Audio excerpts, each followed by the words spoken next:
మత్తయి సువార్త 23వ అధ్యాయం 25, 26 వచనాలు కలిసి చదువుకుందాం అందరం. అయ్యో వేషధారులైన శాస్త్రులారా, పరిసయ్యులారా, మీరు గిన్నెయు పళ్ళెమును వెలుపట శుద్ధి చేయుదురు గాని అవి లోపల దోపుతోనూ అజితేంద్రియత్వముతోనూ నిండి ఉన్నవి.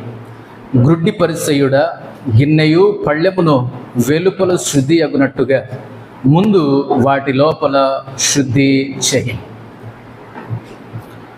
మత్తయి సువార్త 23వ అధ్యాయం 25, 26 వచనాల్లో రాయబడినటువంటి సందర్భంలో ప్రభు అయినటువంటి యేసుక్రీస్తు వారు ఒక గంభీరమైనటువంటి సంగతిని, సందేశాన్ని ఆయన బయలుపరుస్తున్నాడు. వారి యొక్క హృదయ కాఠిన్యమును బట్టి దేవుడు మాట్లాడుతున్నాడు. 25, 26 వచనాలు రెండిట్లో గిన్నె లోపల అనేటటువంటి మాట మనకు అనిపిస్తుంది. ఈ మత్తయి సువార్త 23వ అధ్యాయంలో ఎక్కువగా మనకు కనిపించే మాట ఏమిటంటే అయ్యో అనే మాట మనకు కనిపిస్తుంది. వారి యొక్క హృదయ కాఠిన్యమును బట్టి దేవుడు మాట్లాడుతున్నాడు. వారి యొక్క మొండి లేకపోతే బండ కఠినమైనటువంటి హృదయ కాఠిన్యమును బట్టి దేవుడు మాట్లాడుతున్నాడు. పాత నిబంధన అంతా ఎక్కువగా దేని గురించి మాట్లాడుతుందంటే బాహ్య సంబంధమైనటువంటి శుద్ధి, బాహ్య సంబంధమైనటువంటి ఆచారం, బాహ్య సంబంధమైనటువంటి శుద్ధి. గిన్నె వెలుపల శుద్ధిని గురించి మాట్లాడుతుంది. గిన్నె వెలుపల ఎలా ఉండాలో, ఎట్లా ఉండాలో మాట్లాడుతుంది పాత నిబంధన. అది పాత నిబంధన బోధ.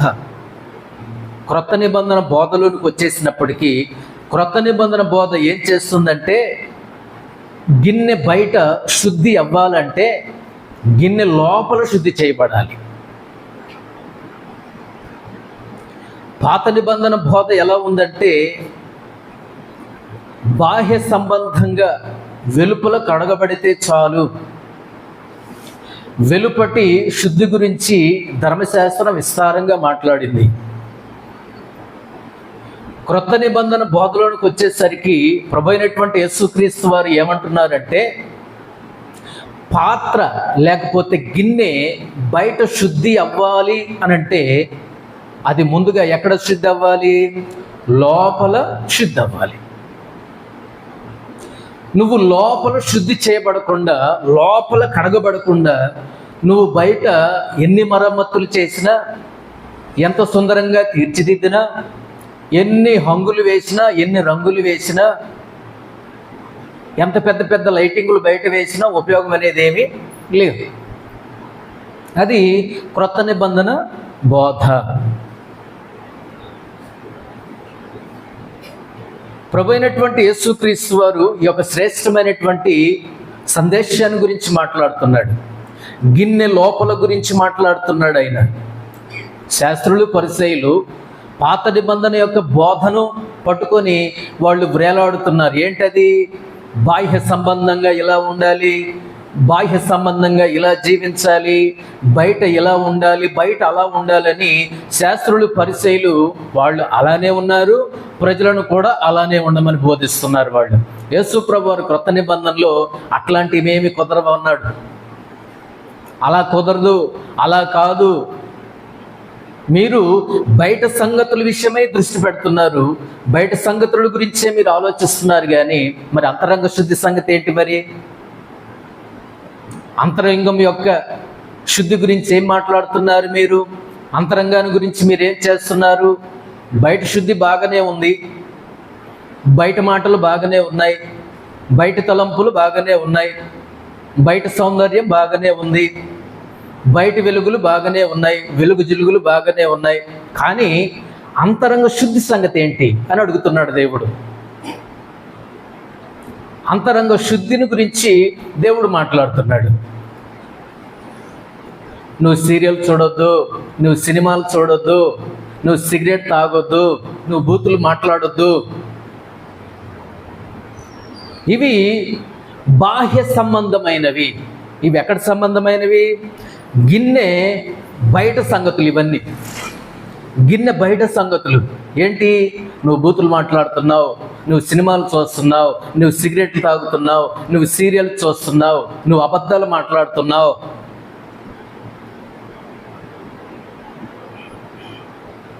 అది మానుకో, అది మానుకో, అది మంచిది కాదు అని అంటే చెప్పేది మంచిదే కానీ, ఆలోచన మంచిదే కానీ,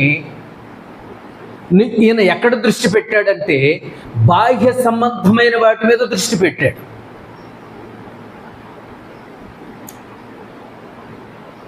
మరి సినిమాలు చూడకూడదు, సీరియల్ చూడకూడదు, లేకపోతే బూతులు మాట్లాడకూడదు, అబద్ధాలు మాట్లాడకూడదు, అవేమీ ఉండకూడదు అని అంటే అంతరంగ శుద్ధి జరగాలి. అర్థమవుతున్నదా? అంతరంగ శుద్ధి జరిగితే ఇవన్నీ నేను చెప్పనవసరంలో అసలు నువ్వు చూడవు కూడా. అంతరంగ శుద్ధి అనేది జరిగితే గిన్నె లోపల కడగబడితే ఇవన్నీ అది చూడొద్దు, ఇది చూడొద్దు, అక్కడికి వెళ్ళొద్దు, ఇక్కడికి వెళ్ళొద్దు అని నేను చెప్పే అవసరం లేదు. అసలు మీరు చేసే అవసరం మీకే ఉండకుండా పోతుంది. ఎందుకోసమని? ఎక్కడ శుద్ధి జరిగింది కాబట్టి, లోపల శుద్ధి జరిగింది కాబట్టి బయట శుద్ధిగానే ఉంటారు. లోపల శుద్ధి లేదు కాబట్టి బయట చెత్తగానే ఉంటారు. పైగా ఎన్ని మరమ్మతులు చేసుకున్నా, ఎన్ని హంగులు, ఎన్ని రంగులు, ఎంత లైటింగ్ వేసుకున్నా లోపలేముంది? చెడేముంది, లోపల మురికే ఉంది, లోపల మలినమే ఉంది. యేసు ప్రభువారి బోధ ఏంటంటే, దేవుని బిడ్డలారా సంగమా, గిన్నె లోపల గురించి మాట్లాడుతున్నాడు ఆయన. గిన్నె లోపల గురించి మాట్లాడుతున్నాడు. మనం ఎక్కువసార్లు ఎక్కడ దృష్టి పెడతామంటే బయట వాటి గురించి దృష్టి పెడతాం, బాహ్య సంబంధమైనటువంటి వాటి గురించి మనం దృష్టి పెడతాం. కానీ యేసయ్య అలా కాదు. ఆయన దృష్టి పెడితే మనస్సు మీద దృష్టి పెడతాడు, హృదయం మీద దృష్టి పెడతాడు, లోపల భాగాన్ని బట్టి ఆయన దృష్టి పెడతాడు. వాక్యం అంటే అంతే కదా. హెబ్రీయులకు రాసిన పత్రికలో వాక్యము లోపలికి దూరిపోద్ది. అది రెండంచులు గల ఖడ్గం, కీలును మూలుగును విభజించినంత మట్టుకు లోపలికి దూరిపోయి చెడు తలంపులను, ఉద్దేశాలను అది బయటకు పారద్రోలుతుంది, తీసివేస్తుంది. యేసు ప్రభువారి యొక్క బోధ ఎలా ఉంటుందంటే అంతరంగ శుద్ధిని గురించి ఉంటుంది, లోపలి భాగాన్ని గురించి ఉంటుంది, లోపలికి ఉంటుంది, లోతులోనికి వెళుతుంది ఆయన బోధ. పైన బోధలు ఉండవు ఆయనవి.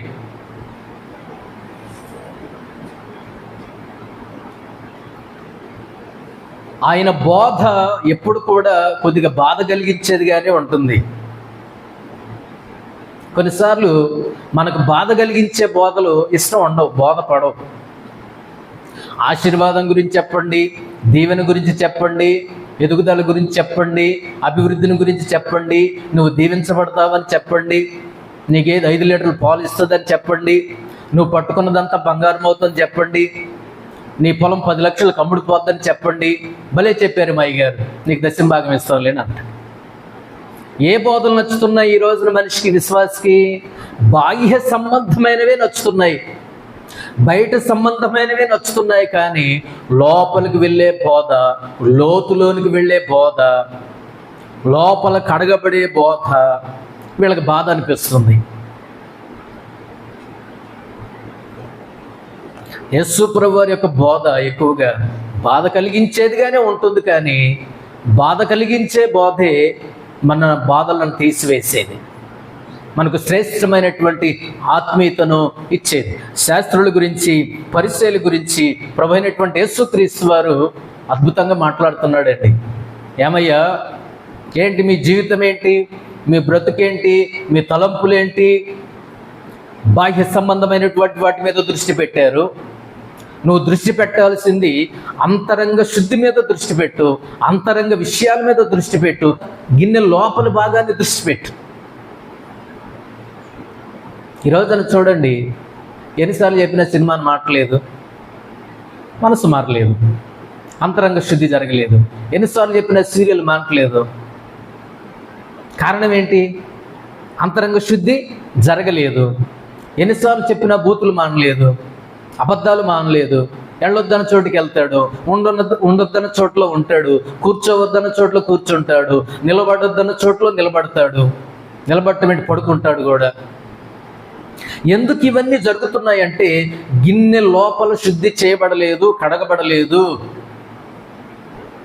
ఈ ఉదయకాల సమయంలో దేవుని బిడ్డలారా, మనము వాక్యం వినేటప్పుడు మన అంతరంగం మీద లోపల భాగాన్ని, గిన్నె లోపలి భాగమైనటువంటి మన హృదయం మీద, మన మనస్సు మీద, తలంపుల మీద మనం దృష్టి పెట్టవలసినటువంటి వారమై ఉన్నాం.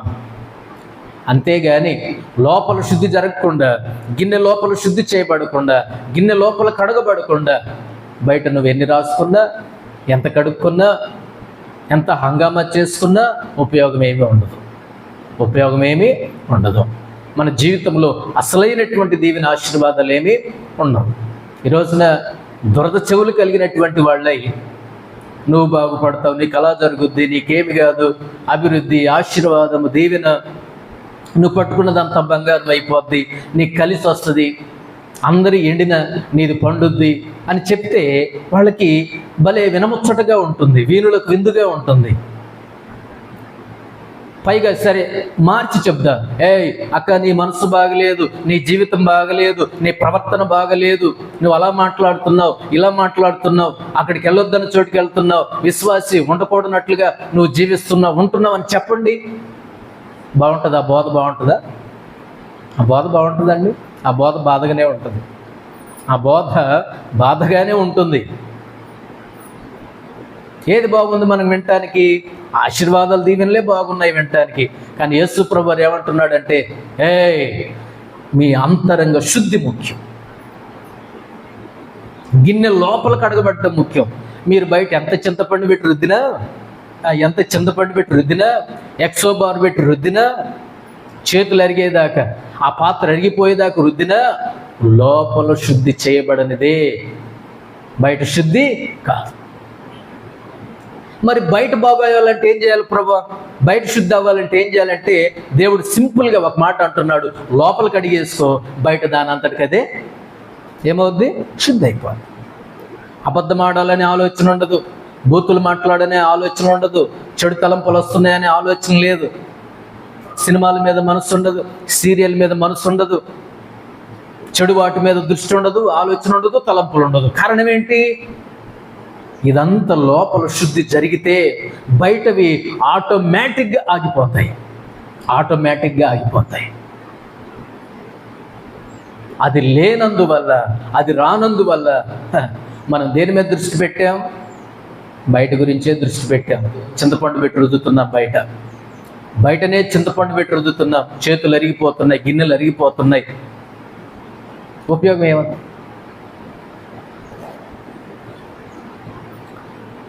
మత్తయి సువార్త 5వ అధ్యాయం 21 నుండి 28 వచనాల్లో అక్కడ ఒక సందర్భాన్ని గురించి యేసు ప్రభువు మాట్లాడుతున్నాడండి. మనం దేని గురించి మాట్లాడుతున్నాం? గిన్నె లోపల భాగాన్ని గురించి మాట్లాడుతున్నాం, మనస్సును గురించి మాట్లాడుతున్నాం, తలంపుల గురించి మాట్లాడుతున్నాం, హృదయాన్ని గురించి మాట్లాడుతున్నాం.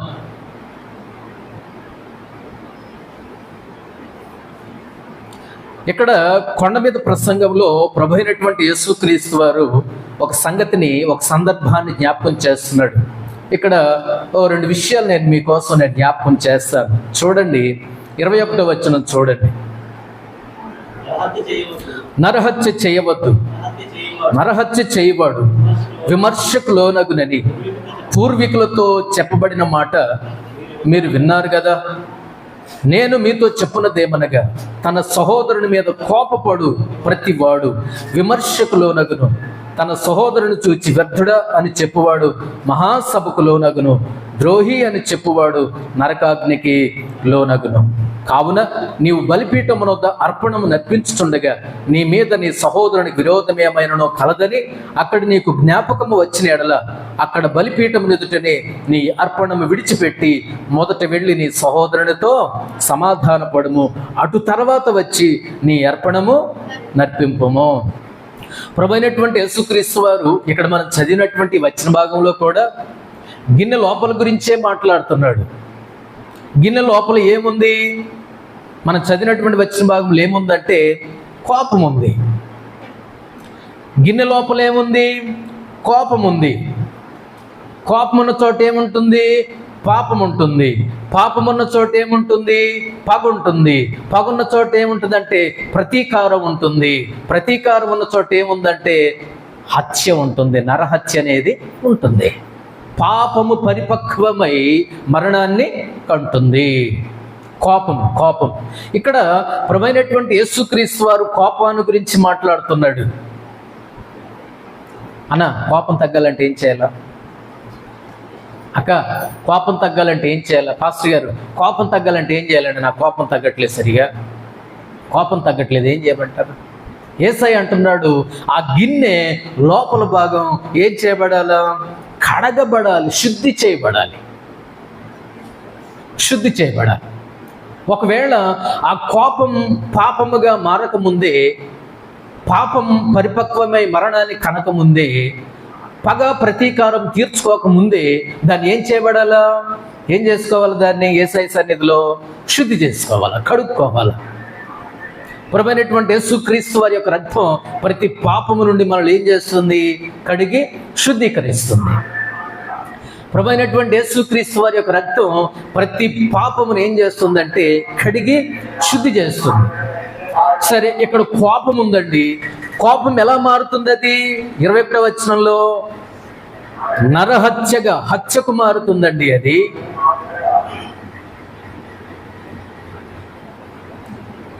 కోపం పాపముగా మారి, పాపం పరిపక్వమై మరణాన్ని కనేలోగా, ప్రతీకారం తీర్చుకొని పోయేలోగా, పగ తీర్చుకోబోయేలోగా దీన్ని ఏం చేసుకోవాలి? యేసయ్య సన్నిధిలో శుద్ధి చేసుకోవాలి. ఇది అంతరంగ బోధ అంటే, అంతరంగ శుద్ధి అంటే అది. ప్రభువా, కయ్యను కోపం ఎక్కువ అండి. కయ్యనికి ఏమి ఎక్కువ? కోపం ఎక్కువ. దేవుని మీదనే దురుసుగా మాట్లాడాడు, దేవుని మీదనే దురుసుగా ప్రవర్తించినటువంటి వ్యక్తి. నా తమ్మునికి నేనేమైనా కావలివాడని అనుకున్నావా? ఏం మాట్లాడుతున్నావు నువ్వు అని కయ్యను మండిపడ్డాడండి. కోప చిత్తున దగ్గర పాపము సుఖనివాసం చేస్తుంది. ఈ కోపం కోపంగా ఉండదండి. ఈ కోపం కోపంగా ఉండదు. పగ ప్రతీకారం అంటది, చంపేస్తానంటది, గుంట్లో త్రోసేస్తానంటుంది. కోపం చంపేస్తాను, సాధిస్తానంటుంది. కత్తి నోరుతుంది, పళ్ళు నోరుతుంది. కోపం పాపంగా మారుతుంది. ప్రతీకారం తీర్చుకోవడానికి ఎదురు చూస్తుంటుంది, అరులు చాస్తుంటుంది కోపం. యేసయ్య అన్నాడు, అబ్బాయ్, నీ కోపం కాస్త హత్యకు దారి తీసే ప్రమాదం ఉంది. నీ కోపం కాస్త పగకు దారి తీసే ప్రమాదం ఉంది. నీ కోపం కాస్త ప్రతీకారానికి దారి తీసే ప్రమాదం ఉంది. అందుకే లోపల ఉన్నటువంటి నీ కోపాన్ని, కోపం నివాసం ఉంటున్నటువంటి ఆ ప్రదేశాన్ని ఏం చేసుకోవాలి? నువ్వు శుద్ధి చేసుకోవాలి. గిన్నె లోపలి భాగాన్ని శుద్ధి చేసుకోవాలి. ఇప్పుడు నేను ఒక సంగతి చెప్తాను. కోపాన్ని గనక కడుక్కుంటే, శుద్ధి చేసుకుంటే, గిన్నె లోపల భాగాన్ని శుభ్రం చేసుకుంటే నరహత్య అనేది ఉండదు. ఉంటుందా? ప్రమాదం అనేది ఉంటుందా? చంపటం అనేది ఉంటుందా? పగ అనేది ఉంటుందా? ప్రతీకారం అనేది ఉంటుందా? ఎందుకు లేదు? కడుక్కున్నా నేను, శుద్ధి జరిగిపోయింది. అది కడుక్కోకుండా ఉంటే, కోపాన్ని కడుక్కోకపోతే బయట బాగానే మాట్లాడుతుంటారు కానీ లోపల రగిలిపోతుంటుంది మనసు. ఇప్పుడు వదిలిపెట్టే, నాకు ఒక టైం వస్తున్నప్పుడు చూసుకుంటా, ఇక చూడు, ఎవరడ్డం వచ్చినా, ఎంతమంది అడ్డు వచ్చినా నేను చంపేదే. పగే, ప్రతీకారం పగతో రగిలిపోతారు, పగతోనే బతుకుతారు కొంతమంది. సాధించాలని తీర్చుకోవాలి. యేసయ్య అన్నాడు, నువ్వు నరహత్య చేయకుండా ఉండాలంటే, ఒక వ్యక్తిని చంపకుండా నువ్వు ఉండాలంటే, నువ్వు కత్తితో పొడవకుండా ఉండాలంటే, ఖడ్గంతో చంపకుండా ఉండాలంటే, గొడ్డలతో నరకకుండా ఉండాలంటే, అదిగో ముందు గిన్నె లోపల ఉన్నటువంటి కోపాన్ని నువ్వేం చేసుకో? కడుక్కో, శుద్ధి చేసుకో. ఎంత బాగుందండి దేవుని బోధ, ఎంత బాగుంది దేవుని బోధ. అంతేగాని ఓ పరిచయులారా, శాస్త్రులారా, మీరేం చేస్తున్నారంటే అసలైన బోధ వదిలేసి బాహ్య సంబంధమైనటువంటి బోధన పట్టుకొని తిరుగుతున్నారు. మీరు మనుషులకు నచ్చే బోధ చేస్తున్నారు, చెవులకు మంచిగా వినిపించే బోధ చేస్తున్నారు. మీరు ఏం చెప్తే కొన్నాళ్ళు మనం బతుకుతామో, ఏం చెప్తే మనం బాగుపడతామో, ఏం చెప్తే మన జేబులోకి వచ్చి పడతాయో ఆ బోధ చేస్తున్నారు. కానీ ఏం బోధ చేయట్లేదు మీరు, గద్దించి హెచ్చరించి ఆ బోధ చేయట్లేదు మీరు. దురద చెవులు వాళ్ళు, వినేవాళ్ళు దురద చెవులు, మీకేమో వాళ్ళకి నచ్చే బోధ చేయటం మీకు ఇష్టం. గిన్నె లోపలి సంగతి గురించి దేవుడు మాట్లాడుతున్నాడు. మొట్టమొదటిగా ఏమన్నాను ఇక్కడ? కోపం. మనం కోపం నుండి శుద్ధి చేయబడితే, కోపం కడుక్కుంటే, గిన్నె లోపల ఉన్నటువంటి కోపాన్ని కడుక్కుంటే కత్తి ఉండదు, ఖడ్గం ఉండదు, గొడ్డలు ఉండదు, ఇనప రాడ్లు ఉండవు, కర్రలు ఉండవు, కత్తిపేటలు ఉండవు, చాకులు ఉండవు, హత్య అనేది ఉండదు. ఇంకెందుకు ఉంటుంది? కడిగేసుకున్నా కదా గిన్నె లోపల భాగాన్ని. ద్రోహి, పనికిమాలినోడా అనే మాటలు ఉండవు కదా, అబద్ధాలు ఉండవు కదా, బూతులు ఉండవు కదా, ర్యాష్గా మాట్లాడే ఇది ఉండదు కదా, కత్తులు ఉండవు, ఖడ్గాలు ఉండవు, కత్తిపేటలు ఉండవు, గొడ్డలు ఉండవు కదా, చాకులు ఉండవు కదా. ఎప్పుడు? కోపం కడగబడితే, గిన్నె లోపల ఉన్నటువంటి కోపం కడగబడితే ఇవన్నీ ఏమీ ఉండవు. తండ్రి వీరేం చేస్తున్నారో వీరెరుగురు కనుక వీరిని క్షమించు, అంతే ఉంటుంది. దావీదులాగా తిడితే తిట్టనివ్వండిరా, షిమీని తిట్టనేయండి. వాడి శాపానికి బదులుగా, వాడి మాటలకు బదులుగా దేవుడు నాకు మేలు చేస్తాడేమో. కడగబడిన పాత్రలు అలానే ఉంటాయండి, శుద్ధి చేయబడిన పాత్రలు అండి అవి. హిస్సోపుతో నన్ను కడుగునైనా అని అన్నాడు దావీదు గారు. నన్ను కడుగునైనా, హిస్సోపుతో నన్ను కడుగునైనా, శుద్ధ హృదయం నాకు దయచేయినైనా. మన ప్రార్థన ఏంటో తెలుసా అండి? మన ఆరాధన ఏంటో తెలుసా? మనం చేయవలసిన, మనం మాట్లాడాల్సిన మాట ఏంటో తెలుసా? ప్రభా, ఈ గిన్నెను కడుగు, లోపల కడుగు, తలంపులను కడుగు, నా మనస్సును కడుగు, నా హృదయాన్ని కడుగు. అందుకనే దేవుడు అన్నాడు, నా కుమారుడా, నీ హృదయమును నాకు ఇమ్ము.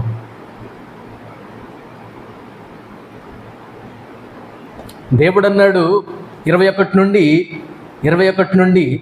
26 వచనాల్లో ఉన్నటువంటి భాగములో, కోపము మంచిది కాదు, కోపము కీడు చేసేది, కోపము మేలు చేసేది కాదు, కోపము హత్యలు చేసేది, కోపము పగతో రగిలిపోయేటట్లు చేస్తుంది. దేవుడు అన్నాడు, ఆ లోపల ఉన్న, నీ గిన్నె లోపల ఉన్నటువంటి ఆ కోపాన్ని కడిగి వేసుకుంటే, సమాధాన పడితే, నీ ప్రక్కనోడితో సమాధాన పడితే, పరిగెత్తుకుని వెళ్ళి సమాధాన పడితే, నీ అర్పణ, నీ కానుకలు, నీ దశమ భాగాలు తర్వాత సంగతి. కనుక ముందు వెళ్ళి నీ ప్రతివాదితో, నీ సహోదరునితో ఏం చేసుకో, నువ్వు సమాధానపడు. అప్పుడు నీకు సంతోషం, సమాధానం, సఖ్యత, ఐక్యత, ప్రశాంతంగా ఉంటావు. దీనంతటి కారణం ఏంటో దేవుని బిడ్డలారా తెలుసా? మన గిన్నె లోపల ఉన్నటువంటి కోపాన్ని కడిగి వేసుకుంటే బయట ప్రశాంతంగా ఉంటాం, నిండు కొండలాగా ఉంటాం. దేవుని సమాధానముతో నిండిపోయి ఉంటాం మనం. ఎట్నయండి? తండ్రి వీరేం చేస్తున్నారో వీరెగురు కనుక వీరు క్షమించు. షిమి తిడుతున్నావా? తిట్టుకో. ఇష్టానుసారంగా మాట్లాడుతున్నావా? తిట్టుకో.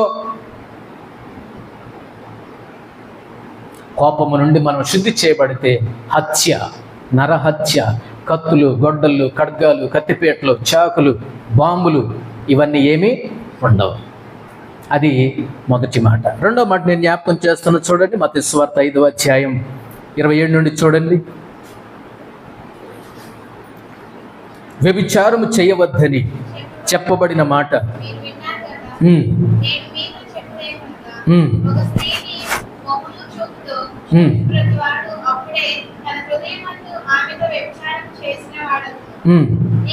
చాలు. రెండో సందర్భాన్ని గురించి దేవుడు మాట్లాడుతున్నాడు.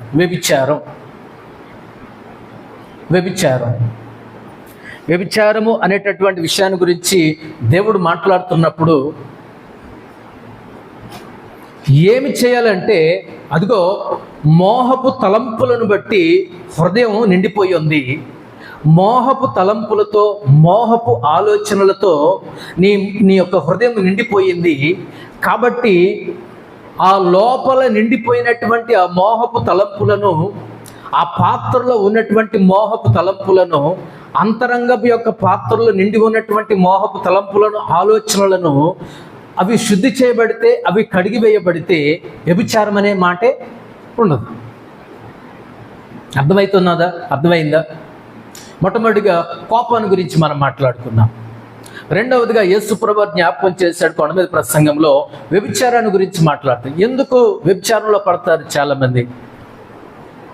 ఎందుకు వ్యభిచార పాపంలో బ్రతికేస్తున్నారు? ఎందుకు వ్యభిచార సంబంధమైనటువంటి ఆ విచ్చలవిడి జీవితంలో చాలామంది బ్రతుకుతున్నారు? ఎందుకు వాళ్ళు ఆకర్షితులైపోతున్నారు అని అంటే, ఆ గిన్నె లోపల శుద్ధి చేయబడలేదంట. ఆ గిన్నె లోపల శుద్ధి చేయబడల. ఆ గిన్నె లోపల ఏమున్నాయంటే మోహపు తలంపులు ఉన్నాయంట. ఆ గిన్నె లోపల ఏమున్నాయంటే మోహపు ఆలోచనలు ఉన్నాయంట. ఆ గిన్నె లోపల ఏమున్నాయంటే అది లేదు, ఇది ఉంది అంటానికి లేదు, అన్నీ ఉన్నాయి. తలంపులు, ఆలోచనలు, కోరికలు, వాంఛలు, పనికి మాలినవన్నీ కూడా ఆ గిన్నెలో నుండి ఉబ్బుకుతున్నాయంట. గిన్నెలో నుంచి, లోపలి పాత్రల నుంచి అవి ఉబ్బుకుతున్నాయి. హృదయం అనే గిన్నె ఆ పాత్రలో నుంచి. నువ్వు వ్యభిచారం చేయకూడదు, అక్కడికి వెళ్ళొద్దు, అది వదిలేయండి, అది బాహ్య సంబంధమైన బోధ. యేసు ప్రభువు వారు చెప్పేది ఏంటంటే, అసలు నువ్వు కట్టడి చేయాల్సింది మనిషిని కాదు, మనిషి యొక్క కోరికలను కట్టడి చేయాలి. అర్థమవుతున్నదా? కట్టడి చేయాల్సింది ఏంటి? యేసు ప్రభువు వారు అన్నాడు, కట్టడి చేయవలసినవి, కట్టివేయవలసినవి అవి కాదు నాయనా, ఆయన కాదు నాయనా. ఏంటయ్యి? మోహపు తలంపులను, మోహపు ఆలోచనలను, ఆ ఆశలను, ఆ కోరికలను, ఆ గిన్నె లోపల ఉన్న వాటిని అన్నిటిని కూడా ప్రభువైనటువంటి యేసుక్రీస్తు వారి యొక్క రక్తముతో కడిగి వేయబడినప్పుడు, శుద్ధి చేయబడినప్పుడు ఆటోమేటిక్గా ఈ పాడు జీవితం, పాప జీవితం అనేది ఉండదండి. ప్రభువైనటువంటి యేసుక్రీస్తు వారి దగ్గర లూకా సువార్త 7వ అధ్యాయంలో పాపాత్మురాలైనటువంటి ఒక స్త్రీ వచ్చిందండి. ఏం మారితే వచ్చింది? ఆయన బోధన గురించి విన్నది. ప్రభువైనటువంటి యేసుక్రీస్తు వారి యొక్క బోధ ఆమెను ప్రభావితం చేసింది. ఆమెను ఆలోచనలోనికి పడేసింది, ఆచరణలోనికి తీసుకుని వచ్చింది, ఆత్మీయతలోనికి నడిపించింది, ఆరాధనలోనికి నడిపించింది. యేసు ప్రభు వారి యొక్క బోధ పాడు జీవితాన్ని విడిచిపెట్టింది, పాప జీవితాన్ని విడిచిపెట్టింది. కన్నీటితో యేసయ్య పాదాల దగ్గర నిలబడి ఆరాధన చేస్తుందండి. ఏం మార్చబడింది? ఎక్కడ శుద్ధి చేయబడింది చెప్పండి? అంతరంగ శుద్ధి, గిన్నె లోపల శుద్ధి చేయబడింది. రెండో అక్క ఉంది, సమరయ స్త్రీ అక్క. నేను చేసినవని నాతో చెప్పిన వారిని చూపెడతారు రెండోహో అనే ఊరోళ్ళు మొత్తం ప్రభువైనటువంటి యేసు ప్రభువు వారి దగ్గర తీసుకొని వచ్చింది. ఈయన నిజముగా లోకరక్షకుడు, ఈయన ప్రవక్త, క్రీస్తు, మెస్సియా అని నమ్మి విశ్వాసం ఉంచి రక్షణ పొంది మారు మనసు పొంది తన యొక్క జీవితాన్ని ఏం చేసుకున్నది? మార్చుకుందా లేదా? ఎక్కడ శుద్ధి జరిగింది? అంతరంగ శుద్ధి జరిగింది. ఇంకో అక్క ఉంది, రాహాబు అక్క.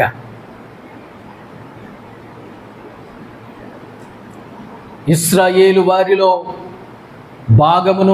భాగ్యమును సంపాదించుకుంది. హృదయంలో దేవునికి చోటిచ్చింది, దేవుని యొక్క మాటలకు చోటిచ్చింది. తను ఏం చేయబడిందండి?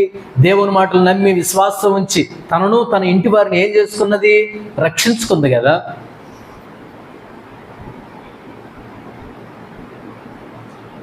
వీళ్ళందరూ తమ పాప జీవితాన్ని, పాడు జీవితాన్ని, చీకటి జీవితాన్ని విడిచిపెట్టిన వాళ్ళు కాదా? ఏం మారాలి? ముందు మనస్సు మారాలి, తలంపులు మారాలి, మోహపు చూపు మారాలి, మోహపు తలంపులు మారాలి, మోహపు ఆలోచనలు మారాలి. ఒక దాని మీద ఆలోచన, దాని మీద తలంపు, దాని మీద అవేమీ ఉండవు. ఏం మారితే? గిన్నె లోపల భాగం మారితే, కడిగితే, శుద్ధి చేసుకుంటే, శుభ్రం చేసుకుంటే బాగుంటుంది. జీవితాలు మార్చబడతాయి, జీవితాలు మార్చబడతాయి. అంతేగాని ఈ సమాధికి సున్నం వేద్దాం, లోపలేమున్నాయి? పరిచయులారా, శాస్త్రులారా, లోపలేమున్నాయిరా? లోపలేమున్నాయి? అదేంటంటే చెప్పరే. సమాధి లోపల ఏముంటాయి? ఎముకలు ఉంటాయి, మాంసం ఎట్లాగో ఉండదు, శరీరం ఎట్లాగో ఉండదు. అది ఎప్పుడో అయిపోయింది, పురుగులో గిరుగులో మొత్తం తినేసాయి, అయిపోయింది. పుర్రి ఉంటుంది, ఎముకలు ఉంటాయి, దుర్వాసన ఉంటుంది. కానీ పరిశీలన శాస్త్రులు ఏం చేస్తున్నారు? సమాధులకి పాలరాయి వేశారు, సున్నం వేశారు, రంగులు వేశారు, లేకపోతే ఎన్నో హంగులు చేశారు, ఎన్నో మరమ్మతులు చేశారు. దేవుడు అన్నాడు, మీరు ఎన్ని మరమ్మతులు చేసినా, మీరు ఎంత సుందరంగా తీర్చిదిద్దినా, పరిశీలన శాస్త్రుల యొక్క భయం ఏంటంటే ఎవరైనా కనుక పొరపాటున ఇలా వస్తే సమాధుల్లో తిరిగిన వాడు, సమాధుల్లోకి వచ్చిన వాడు అపవిత్రుడైపోతాడు, పాపైపోతాడు, ద్రోహి అయిపోతాడు. కాబట్టి ఇవి కనిపిస్తున్నాయి, రాకుండా ఆగుతారు. ఎంత బోధ చేస్తున్నారు మీరు, ఎన్ని మరమ్మతులు చేస్తున్నారు మీరు. సమాధులను అలంకరిస్తున్నారు, సమాధులను శృంగారంగా తీర్చిదిద్దుతున్నారు మీరు. కానీ మీ అంతరంగ జీవితం మీద ఎందుకు దృష్టి పెట్టట్లేదు? గిన్నె లోపల గురించి మీరు ఎందుకు దృష్టి పెట్టట్లేదు? గిన్నె లోపల గురించి మీరు ఎందుకు పట్టించుకోవట్లేదు? గిన్నె లోపల గురించి మీరు ఎందుకు ఆలోచించట్లేదు? హత్య ఎప్పుడు ఆగిపోతుంది? హత్య ఎప్పుడు ఆగుద్ది? మొదటి పాయింట్లో విన్నాం కదా, హత్య ఎప్పుడు ఆగుద్ది? కోపము నుండి శుద్ధి చేయబడితే, కడగబడితే గడ్డ పలుగులు ఉండవు, పార్లు ఉండవు, రోకల బండలు ఉండవు, కత్తులు ఉండవు, చాకులు ఉండవు, కత్తిపేటలు ఉండవు, ఖడ్గాలు ఉండవు, బాంబులు ఉండవు.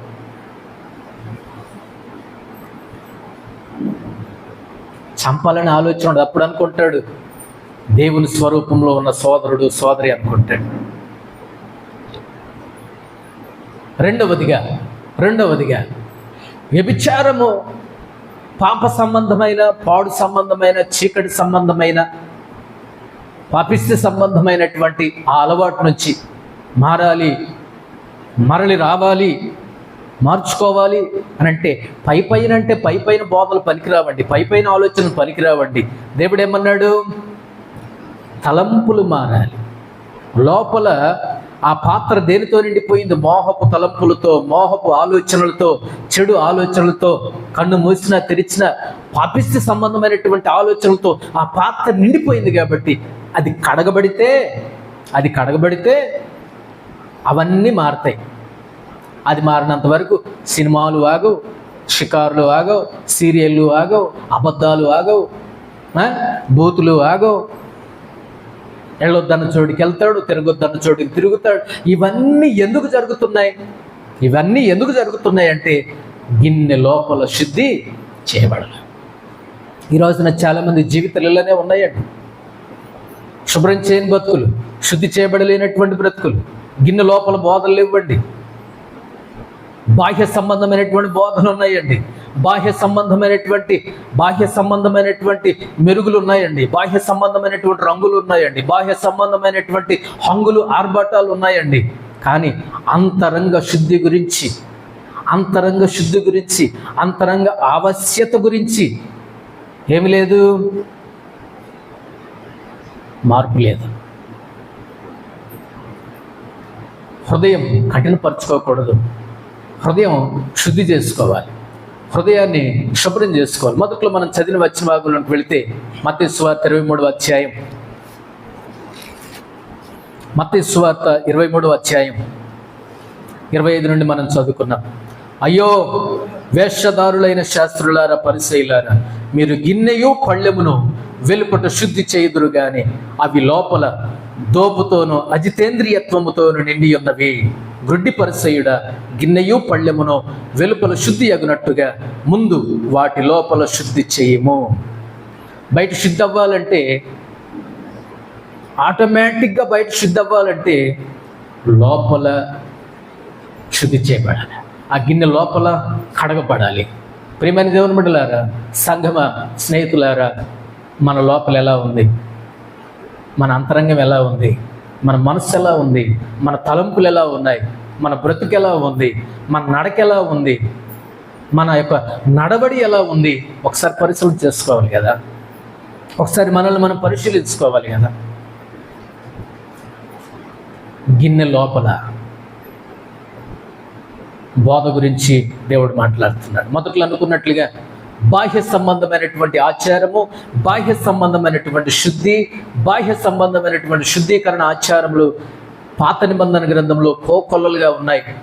పరిసయ్యుల శాస్త్రులు కూడా అదే బోధ చేస్తున్నారు, దాన్నే పాటిస్తున్నారు. కానీ క్రొత్త నిబంధన బోధ, ప్రభువైనటువంటి యేసుక్రీస్తు వారి యొక్క బోధలోకి వచ్చేసరికి గిన్నె లోపలికి వెళ్ళిపోయాడు. ఆయన గిన్నె లోపలికి వెళ్ళిపోయాడు, అంతరంగంలోకి వెళ్ళిపోయాడు.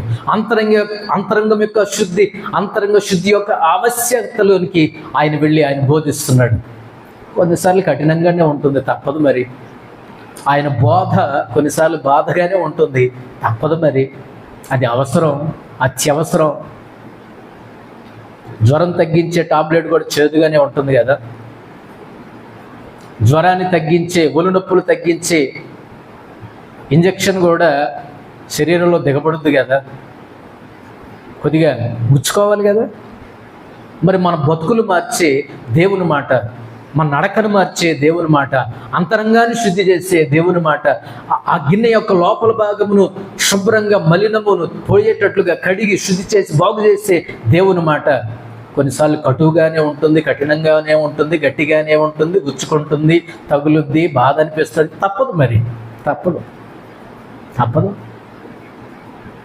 కాబట్టి దేవుని బిడ్డలారా, మన గిన్నె లోపల జీవితం ఎలా ఉంది? మన యొక్క ఆత్మీయ జీవితాలు ఎలా ఉన్నాయి? లోపల కడగబడితే ఆటోమేటిక్గా బయట కూడా వెలుగొచ్చేస్తుంది, మెరుగుపడుద్ది, మేలు జరుగుతాయి. లోపల శుద్ధి చేయబడితే ఆటోమేటిక్గా బయట ఉన్న మురిగి కూడా పోతుంది. లోపల నువ్వు మారితే అది చూడాలి, ఇది చూడాలి, అక్కడ సంతోషించాలి, ఇక్కడ సంతోషించాలి, అక్కడికి వెళ్ళాలి, ఇక్కడికి వెళ్ళాలి, ఎంజాయ్మెంట్ అనేది ఏమీ ఉండదు. ఇంకొకళ్ళు నీకు చెప్పవలసిన అవసరం లేదు, నీకు అర్థమైపోద్ది. దేవుడు నీతో మాట్లాడతాడు, వాక్యం మాట్లాడుద్ది. అది లేనప్పుడే బాధలు, అవి లేనప్పుడే సమస్యలు. కాబట్టి దేవుని సంగమా, మన అంతరంగ జీవితం మీద, గిన్నె లోపల భాగం మీద మనం దృష్టి పెడదాం. మన యొక్క జీవితాలు ఎలా ఉన్నాయి? దావీదు అన్నాడు, ఈ సోపుతో నన్ను కడుగునైనా, నన్ను శుద్ధి చేయనైనా, నన్ను బాగు చేయనైనా అన్నాడు. పేతురు గారు అన్న, అయ్యా నన్ను నిలువెల్లా నన్ను కడుగునైనా, నిలువెల్లా కడుగునైనా, నాతో నీకు పాలు లేదు పేతురు అని ఎప్పుడైతే యేసయ్య అన్నాడో, నిలువెల్లా నన్ను కడిగేసాయినైనా, కడుగునైనా, శుద్ధి చేయి. పాపాత్ములైన స్త్రీ, సమరయ స్త్రీ, రాహాబ్ అనే స్త్రీ, వాళ్ళ యొక్క జీవితాలు ఎలా మార్చబడ్డాయండి? లోపలి గిన్నె శుద్ధి చేయబడింది. ఆటోమేటిక్గా బయట వాళ్ళ ప్రవర్తన, తలంపులు, మాటలు, పలకరింపులు, ఇవన్నీ చూపులు, ఆలోచనలు అన్నీ మారిపోయాయి. మన జీవితం ఎలా ఉంది? దేవుని సన్నిధిలో సమకూర్చబడ్డాం, దేవుని సన్నిధిలో మనం బ్రతుకుతున్నాం. గిన్నె లోపలి భాగాన్ని గురించి మన యొక్క ఆలోచన ఏంటి? మనం ఎలా ఆలోచిస్తున్నాం? గిన్నె లోపల శుద్ధి గురించి ఆలోచిస్తున్నామా? గిన్నె లోపల గురించినటువంటి బ్రతుకుల గురించి ఆలోచిస్తున్నామా? అది లేకపోతే పైన బోధలే, ఆశీర్వాదాలు, దీవెనలు, నీకు కలిసి వస్తుంది, గేదె పాలిస్తుంది, మీ అబ్బాయికి ఉద్యోగాలు వస్తాయి, శ్రమలు ఉండవు, కష్టాలు ఉండవు, నష్టాలు ఉండవు, పట్టిందల్లా బంగారమే. ఈ బోధలు భలే ఇష్టం. ఇవి బాహ్య సంబంధమైన బోధలు. ఇవన్నీ అంతరంగ సంబంధమైన బోధ ఎలా ఉంటుందంటే, నువ్వు తప్పు చేస్తున్నావు, నువ్వు విడిచిపెట్టు, అది మంచిది కాదు, నువ్వు అలా మాట్లాడటం తప్పు, అన్న నువ్వు అలా మాట్లాడటం తప్పు, నువ్వు ఇలా మాట్లాడటం తప్పు, నువ్వు ఇలా ఎదురు తిరగటం తప్పు అనే బోధలు బాధగానే ఉంటాయి. అంతరంగ సంబంధమైనది అది. శాస్త్రులారా, పరిసయ్యులారా, సమాధులను శృంగారిస్తున్నారు, సమాధులకు సున్నం కొడుతున్నారు మీరు. సమాధులకి అవేలా చెడు వాసనతో కంపు కొడుతున్నాయో మీ అంతరంగ జీవితాలు కూడా అలానే కంపు కొడుతున్నాయి. మానుకుంటే మంచిది, మార్చుకుంటే మంచిది, కడుక్కుంటే మంచిది, శుభ్రం చేసుకుంటే మంచిది. ఎక్కడ శుభ్రం చేస్తారు? ఎక్కడ శుభ్రం చేయబడతాయి? ప్రభువైనటువంటి యేసుక్రీస్తు వారి యొక్క రక్తము మన ప్రతి పాపం నుండి మనలను పవిత్రులుగా చేస్తుంది. ప్రభువైనటువంటి యేసుక్రీస్తు వారు మన ఆలోచనలు, మన తలంపులను, మన బ్రతుకును, మన నడకను, మన నడవడిని, మన ఆలోచనలను, తలంపులను ప్రభువైనటువంటి యేసుక్రీస్తు వారి యొక్క వాక్యం ఏం చేస్తుంది? శుద్ధి చేస్తుంది, శుభ్రం చేస్తుంది. కాబట్టి మనకి జీవితాలను పరిశీలన చేసుకుందాం. మన గిన్నె లోపల భాగం ఎలా ఉంది? మన గిన్నె లోపల సంగతి ఏంటి? బాహ్య సంబంధమైన ఆచారాలు, బాహ్య సంబంధమైనటువంటి శుద్ధి, బాహ్య సంబంధమైనటువంటివి కాస్త పక్కన పెడితే లోపల శుద్ధి గురించి, లోపల కడగబడటాన్ని గురించి, లోపల ఆ పాత్ర శుద్ధి శుభ్రం చేయబడటాన్ని గురించి మనసు పెడితే, దాన్ని ప్రక్షాళన చేస్తే ఆటోమేటిక్గా బయటవన్నీ మారిపోతాయి. అది 26వ వచనంలో యేసుప్రభువు అన్నాడు, గిన్నె లోపల శుద్ధి చేయబడితే ఆటోమేటిక్గా బయట కూడా, బాహ్యంగా కూడా అదేమవుతుంది? శుద్ధి చేయబడుతుంది. కాబట్టి మనకు జీవితాన్ని పరిశీలన చేసుకుందాం. దేవునికి అయిష్టమైన, ఆయాసకరమైన, ఇష్టం లేనివి, దేవుడు నచ్చనివి, దేవుడు మెచ్చనివి, దేవునికి మహిమకరంగా లేని వాటిని ఏమైనా ఉంటే వాటిని ఒప్పుకొని, కడుక్కొని, ప్రభువైనటువంటి యేసుక్రీస్తు వారి సన్నిధిలో ఒప్పుకొని, కడుక్కొని, శుద్ధి చేయబడి, ప్రభా హిసోపుతో నన్ను కడుగునైనా, నన్ను శుభ్రం చేయనైనా అని పశ్చాత్తాపంతో దేవుని సన్నిధిలో అడిగి, ప్రార్థించి, ఆరాధించి దేవుని దీవెనలు మనం పొందుకుందాము గాక. దేవుడి మాటలు దీవించును గాక. ప్రార్థన చేసుకుందాం.